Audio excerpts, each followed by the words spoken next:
Oi, essa é a segunda etapa da correção das atividades sobre o humanismo. Vocês devem assistir esse vídeo depois de ter assistido o primeiro, que é falando sobre o humanismo em geral, que era para fazer o resumo.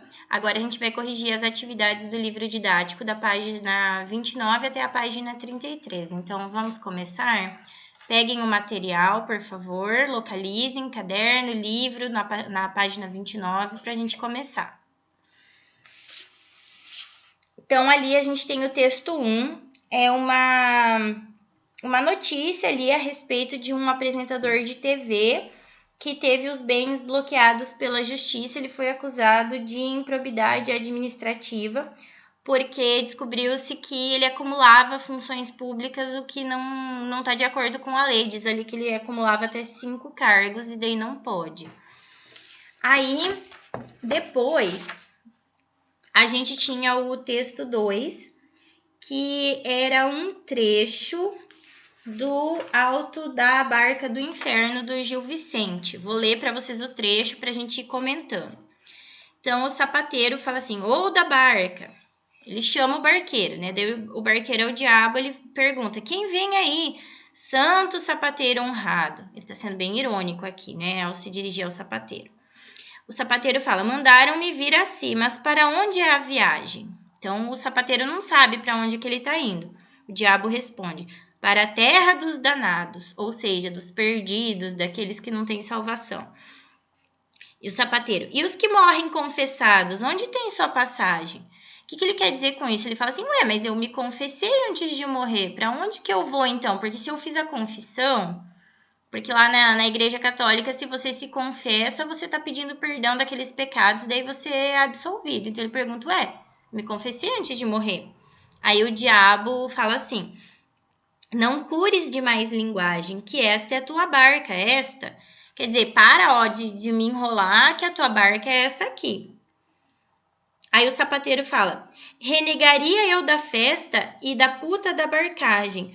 Como poderá isso ser confessado e comungado? Quer dizer, ele fala assim, ué, se eu confessei, se eu recebi a hóstia, tomei a hóstia, como? Aí o diabo fala assim, tu morreste excomungado. Excomungado é expulso da igreja. Não no quiseste dizer. Esperavas de viver, calaste 10.000 enganos, tu roubaste bem 30 anos o povo com teu mister. Embarca, pobre de ti, que já muito te espero. Então, na verdade, o grande pecado do sapateiro é que ele sempre logrou os clientes, ele era trapaceiro. Pois digo-te que não quero, que te pese, has de ir, sim, não adianta não querer, você vai sim, que é esse o teu lugar. Quantas missas eu ouvi, não me hão elas de prestar? Ouvir missa, então roubar, é caminho para aqui. Ou seja, não adianta nada, você pode ouvir 1000 missas, que se você for ladrão, é para cá que você vem. Ouvir missa por si só não salva ninguém. Então, pergunta número 1, eu estou na página 30, tá lá embaixo nas perguntas. No texto 1, qual é o assunto da notícia? O bloqueio de bens lá do apresentador por ter cometido improbidade administrativa. E vamos para número 2. No texto 2, qual é o principal motivo alegado pelo diabo para justificar a entrada do sapateiro na barca do inferno? Porque ele foi ladrão, né? Ele lograva os clientes. E como ele tinha sido desonesto, não adiantava ele frequentar a missa, ele confessar, ele receber lá a comunhão, nada disso liberava ele dos pecados, porque ele não mudou de comportamento. E a questão 3, qual que é a relação do texto 1 com o texto 2? Tanto o texto 1 como o texto 2 tratam de comportamentos condenáveis, pessoas que tinham vícios, tinham um comportamento inadequado. E daí os dois textos têm esse caráter de denúncia, né? Eles acusam essas pessoas pelo seu mau comportamento. Aí depois na página 31 a gente tinha mais atividades, elas estão numeradas como número 1 novamente. Outro trecho da Barca do Inferno. Agora é o trecho do Fidalgo. O Fidalgo e o diabo ali discutindo e ele indo para o inferno. Então o Fidalgo fala: esta barca, onde vai, ora, que assim está percebida? Vai para a ilha perdida e há de partir logo agora. É semelhante ao início do outro texto, né? É o diabo falando para a pessoa que ela vai para o inferno, né? No caso aqui, o Fidalgo. Para lá vai a senhora? Senhor, a vosso serviço. Parece-me isso cortiço, porque a vedes lá de fora. Então o fidalgo olha para a barca do inferno e desdenha. Isso daí parece um cortiço, não tá à minha altura. E o diabo, de uma forma bem debochada, bem irônica, fala assim: isso é porque você tá vendo de fora. Imagina a hora que você estiver aqui dentro. Porém, a que terras passais? Para o inferno, senhor. Terra é bem sem sabor. E também cá zombais, e passageiros achais para tal habitação, vejamos eu com feição para ir ao nosso cais. Parece-te a ti assim. Em que esperas ter guarida? Aí, o fidalgo, por outras palavras, ele diz: eu não posso ir para o inferno, eu tenho motivos para não ir. Aí o diabo pergunta: em que esperas ter guarida? Quer dizer, no que você se ampara para achar que você não vai para o inferno? Aí o fidalgo responde: que deixo na outra vida quem reze sempre por mim. Quem reze sempre por ti? Viveste a teu prazer, cuidando cá guarecer, porque rezem lá por ti, embarca ou embarcai, que a vez de ir a derradeira, mandai meter a cadeira, que assim passou vosso pai. Então, quer dizer, o motivo alegado pelo fidalgo para não ir para o inferno é que ele deixou pessoas rezando por ele. Então, ele contratou certas pessoas para ficarem lá rezando depois da morte dele. E já que ele tem alguém que reze por ele, ele não poderia ir para o inferno, na visão dele. Assim lhe vai ou vem, embarcai prestes. Segundo lá escolhestes, assim cá vós contentai. Porque já a morte passastes, a vez de passar o rio. O diabo diz para ele: a sua escolha já foi feita, você escolheu viver desse jeito, agora resta sofrer as consequências. Não há aqui outro navio? Não, senhor, que este fretastes e primeiro que expirastes me tinhas dado sinal. Que sinal foi esse tal, de que vós vos contestastes? A estoutra barca me vou, ou da barca para onde is? Ah, barqueiros, não me ouvis? Respondei-me, ou lá, ou. Por Deus, bem enfadado estou. Quanto a isso, é já pior. Que jericos, ó Senhor, cuidam cá que sou eu, grou. Que mandais? Que me digais, pois parti tão sem aviso, se a barca do paraíso é esta em que navegais. Esta é. Que demandais? Então ele aborda o outro barqueiro, que é o anjo da barca do paraíso, e pergunta: para onde que está indo essa barca?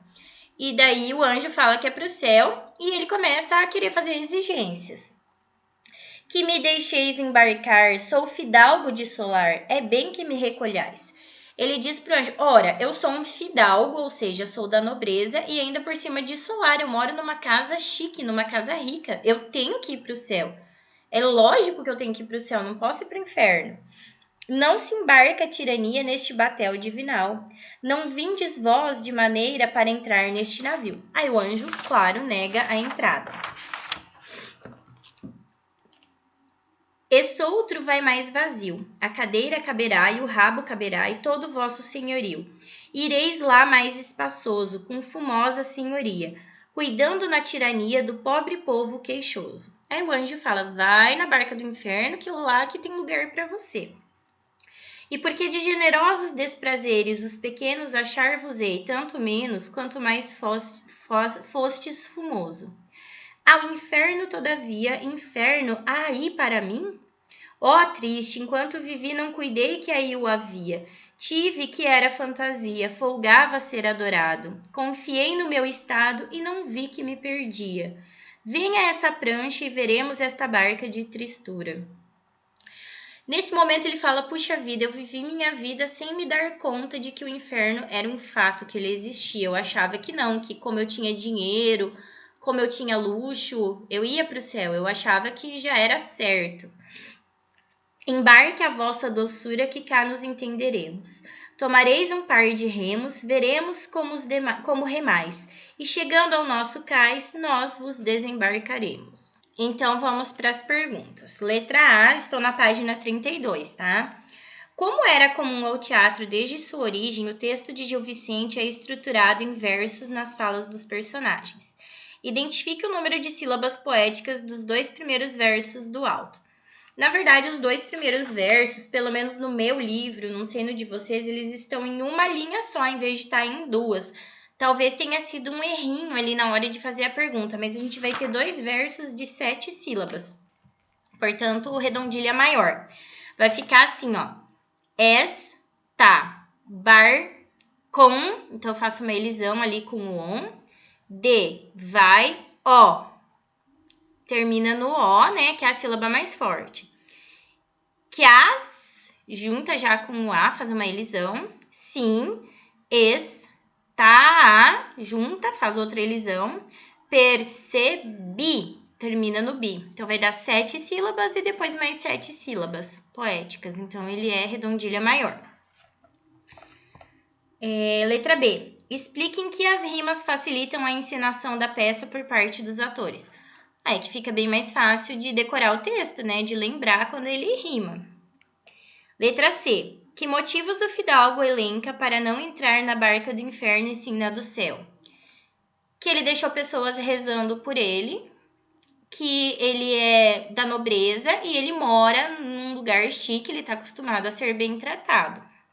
Letra D. A etimologia da palavra fidalgo, filho de algo, aponta para aquele que tem uma ascendência nobre, não para um cidadão do povo. Procure no dicionário o sentido da palavra solar. Solar vai ser uma mansão, um palacete. E depois responda o que o fidalgo quer dizer com a fala sou fidalgo de solar, é bem que me recolhais. Ora, se eu sou nobre e eu sou rico, eu tenho que ter privilégios, eu espero o paraíso, eu estou acostumado a ser bem tratado. Letra E. Quais são as razões apontadas pelo diabo e pelo anjo para não permitir a entrada do fidalgo na barca do céu? Que ele teve uma vida de vícios, ele não foi uma pessoa virtuosa, então ele não pode ir para o paraíso, não interessa se ele tem dinheiro ou não. Letra F. O fidalgo não tem nome, é descrito como um tipo social, não como um indivíduo. Retome o texto e aponte quais críticas Gil Vicente lança a esse tipo social. Como são os fidalgos? Eles são muito apegados aos seus privilégios, eles acham que porque eles são ricos, porque eles são nobres, têm sobrenome, eles merecem um tratamento diferenciado, eles não precisam fazer por merecer.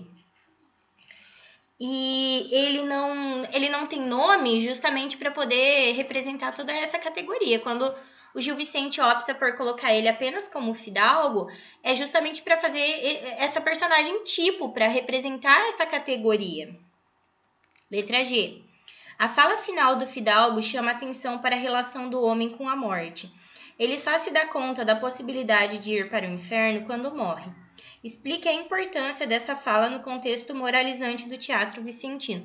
É um alerta para todo mundo que está assistindo a peça. Não se preocupem com a morte só na hora que você morrer. Você tem que se preocupar antes, porque não adianta pedir perdão lá no final. Você tem que ter uma vida virtuosa para merecer o céu. E a gente vai para a atividade número 2, que é aquela tirinha, né? Aquela história em quadrinhos do alto da barca do inferno. É a mesma cena. No primeiro quadro, a gente tem esta barca onde vai, ora, que assim está percebida, vai pela ilha perdida e há de partir logo essa hora. Pera, lá vai a senhora? Aí tem uma moça com um cartazinho escrito fidalgo. Senhor, a vosso serviço. Parece-me isso cortiço, porque a vedes de fora. Então, é a mesma cena, né? Uma parte da mesma cena que a gente já tinha lido. Letra A. No primeiro quadro da sequência, é possível identificar um recurso utilizado para apresentar o personagem. Que recurso é esse? É o cartaz. Em peças de teatro, a gente tem essa possibilidade, né? Você quer apresentar determinada personagem, pode vir alguém ali até a frente do palco com um cartazinho, uma plaquinha. De que modo os elementos de composição dos personagens e a utilização das cores reforçam a proximidade de caráter entre o fidalgo e o diabo? Fisicamente, o fidalgo e o diabo são muito parecidos. Olha o cabelo escuro. Eles usam roupas com as mesmas cores, ambos estão com roupas elegantes, ambos usam joias, adereços, então eles são extremamente parecidos, até nos gestos. C. No segundo quadro é utilizado o recurso do close-up, que é quando eu aproximo, né? Deixo assim bem pertinho, assim, né? Observe as expressões faciais do fidalgo e do diabo e relacione-as às falas presentes no quadro. Parece-me isso curtiço, olha ele assim, né? Parece-me isso curtiço, desdenhando. E olha a cara do diabo, que debochada. Porque a vedes de fora, espera até você entrar, que você vai ver que é bem pior. Então, ali as expressões faciais são fundamentais para eu entender a cena, né? Que o fidalgo, ele tá desdenhando da barca, tá dizendo que ela não tá à sua altura. E o diabo debochando. Ah, é? Você acha que não tá à sua altura? Espera até você entrar, que o melhor ainda tá por vir. E agora a questão número 3, gente, eu estou na página 33, é a última. Ali é um outro auto do Gil Vicente, que a gente não viu até então, né, nas explicações. É o auto da Lusitânia e vai ter as personagens Todo Mundo e Ninguém. Entra todo mundo, o homem como rico mercador, e faz que anda buscando alguma coisa que se lhe perdeu. E logo após ele, um homem vestido como pobre. Ele se chama Ninguém e diz: que andas tu aí buscando? Então, uma personagem se chama Todo Mundo, a outra personagem se chama Ninguém. Todo mundo. 1000 coisas ando a buscar, delas não posso achar, porém ando perfiando. Por quão bom é perfiar. Ninguém. Como has nome, cavalheiro? Todo mundo, eu hei nome todo mundo. E meu tempo todo inteiro sempre é buscar dinheiro e sempre nisto me fundo. Ninguém. E eu em nome ninguém e busco a consciência. Berzebu para Dinato. Esta é boa experiência. Dinato escreve isto bem. Dinato. Que escreverei, companheiro? Berzebu. Que ninguém busca consciência e todo mundo dinheiro. Ninguém para todo mundo. E agora, que buscas lá? Só para vocês entenderem, tem ali todo mundo e ninguém conversando e os dois diabos ali prestando atenção na conversa. Um é o Berzebu, o outro é o Dinato, né? E anotando ali o que eles estão prestando atenção. Todo mundo. Busco honra muito grande. Ninguém. E eu virtude, que Deus mande que tope com ela já. Berzebu para Dinato. Outra adição nos acude. Escreve aí a fundo. Que busca a honra todo mundo e ninguém busca virtude. Aí ninguém fala. Buscas outro mor bem que esse? Todo mundo. Busco mais quem me louvasse tudo quanto eu fizesse. Ninguém. E eu quem me repreendesse em cada coisa que errasse. Berzebu para Dinato. Escreve mais. Dinato. Que tens sabido? Berzebu. Que quer em extremo grado todo mundo ser louvado e ninguém ser repreendido. Todo mundo para ninguém, e mais queria o paraíso, sem mo ninguém estorvar. Ninguém. E eu ponho-me a pagar quanto devo para isso. Berzebu para Dinato. Escreve com muito aviso. Dinato. Que escreverei? Berzebu. Escreve que todo mundo quer paraíso, e ninguém paga o que deve. Letra A. No texto, Berzebu é responsável por estabelecer uma ambiguidade em relação aos nomes dos personagens, todo mundo e ninguém. Explique que ambiguidade é essa. Ao mesmo tempo que todo mundo e ninguém são nomes próprios, também designam as pessoas em geral. Quando fala todo mundo, está falando da humanidade em geral, das pessoas. Quais são as características, então, da humanidade de modo geral? O que fala? Buscam dinheiro. Que mais? Honra. Gostam de ser louvadas. Então, quer dizer, esse todo mundo, ao mesmo tempo que é um nome próprio, também é para designar todo mundo. E ninguém. Ninguém também é um nome próprio, mas também é para dizer as pessoas, no geral, não fazem isso. O que o ninguém faz? Busca virtude, consciência, gosta de ser repreendido para não errar mais, para aprender com os erros, paga tudo que deve. Então, ao mesmo tempo que são personagens próprias, também são personagens coletivas para falar das pessoas que estão assistindo a peça, de quem está lendo. Letra B. Indique a crítica moral que a peça realiza por meio das atitudes de todo mundo e ninguém. Todo mundo representa os vícios, as atitudes condenáveis e que são tão típicas dos seres humanos, enquanto que o ninguém representa as virtudes, o comportamento que levaria ao paraíso e que não é praticado pelas pessoas. Por isso que o nome da personagem é Ninguém, porque ninguém age dessa forma. Então, a gente terminou a correção das atividades do livro. Eu acho que eu não preciso falar novamente dos resumos, porque eles estão no PDF e porque eu também comentei a respeito das obras a hora que eu estava explicando os slides, para eu não ser tão repetitiva. A gente vai agora falar dos poemas do Petrarca, então aqueles 4 poemas que vocês tinham que fazer escansão, análise rímica e explicar o significado geral do poema. Eu coloquei esses poemas em PDF com toda a correção, eu fiz a divisão poética, fiz tudo o que vocês precisavam, as respostas estão lá. A única coisa que eu quero chamar a atenção de vocês, deixa eu abrir lá no primeiro para servir de exemplo, só um momentinho. Pronto, eu abri lá o PDF, está aqui do lado da minha tela. Só para vocês repararem, ó, eu fiz a divisão em sílabas poéticas. O que eu quero chamar a atenção para vocês? Reparem no primeiro verso. Se a minha vida do áspero tormento. 2 coisas que a gente vai ter que cuidar, porque é quase uma divisão silábica normal, mas é uma divisão silábica poética e que, portanto, leva em consideração quantos sons, quantas sílabas poéticas tem por verso. Uma diferença é que se a palavra termina com vogal como C, e a palavra seguinte também começa com vogal como A, ó, se a minha vida.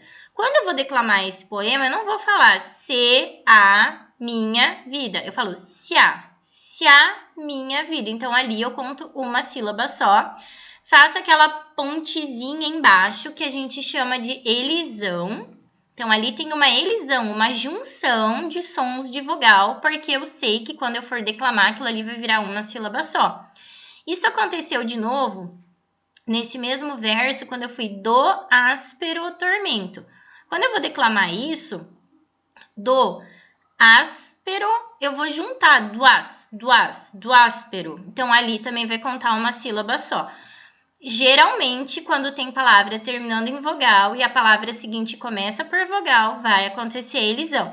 Acontece 100% das vezes? Não, mas é muito comum. A maioria das vezes vai ser. E outra diferença é que quando a gente vai fazer escansão, que é a mesma coisa que análise métrica, contagem de sílabas poéticas, a gente para de contar na sílaba tônica da última palavra. No caso do primeiro verso, a palavra era tormento. Qual é a sílaba mais forte? É o men. Eu sublinhei a mais forte em todos os versos. A gente sempre faz isso para fazer escansão. Aí a gente para de contar ali. Como são sonetos, é característica do soneto ter 10 sílabas poéticas. Então, a gente sempre vai desconfiar que vai dar 10. E é o caso dos poemas ali que a gente tem para analisar. Então, vocês têm ali a escansão de todos eles, tá? E daí, em vez de eu fazer uma explicação no final, eu fiz uma chave e coloquei a explicação por estrofe para ficar mais fácil para vocês. E daí eu coloquei o significado das palavras que eu imaginei que vocês achariam diferente, que talvez vocês não soubessem. Então, tem a explicação das palavras e o sentido de cada estrofe para que vocês possam corrigir, certo? E daí eu também fiz a análise rímica. Daí eu marquei com cores diferentes, como eu sempre ensino vocês para fazer. Então, cada grupo de rimas a gente marca com uma cor. Ó. Eu marquei o primeiro grupo de amarelo, o segundo grupo de verde, assim por diante. E daí a gente coloca a letrinha do lado. Ó. Então, no caso, a primeira estrofe ficou ABBA, a segunda ficou ABBA e assim por diante. Por que na terceira não é mais A e B, vai para a letra C? Porque é um outro grupo de rimas. Lá para cima não tem nenhuma que rima com amor. Se mudou de rima, tem que mudar o grupo. Aí você muda a letrinha, tá? Então, vocês têm a correção dos 4 sonetos com as explicações, tudo que vocês precisam. Então, vocês procurem esse PDF que vai estar junto aí nos anexos da aula. E daí, o último anexo é o das atividades sobre a poesia palaciana, tá? Então, tá ali, ó, os exercícios no PDF, como vocês podem ver, e daí de vermelho eu fiz a correção das atividades, tá? Então, corrijam todas elas. Não precisa me mandar de volta a correção, não precisa tirar foto da correção, mas é importante que vocês corrijam para saber o conteúdo para a prova, que logo a gente vai marcar uma prova a respeito do humanismo, certo, gente? Então, boa correção, corrijam com bastante atenção, qualquer coisa me procurem para tirar as dúvidas, tá?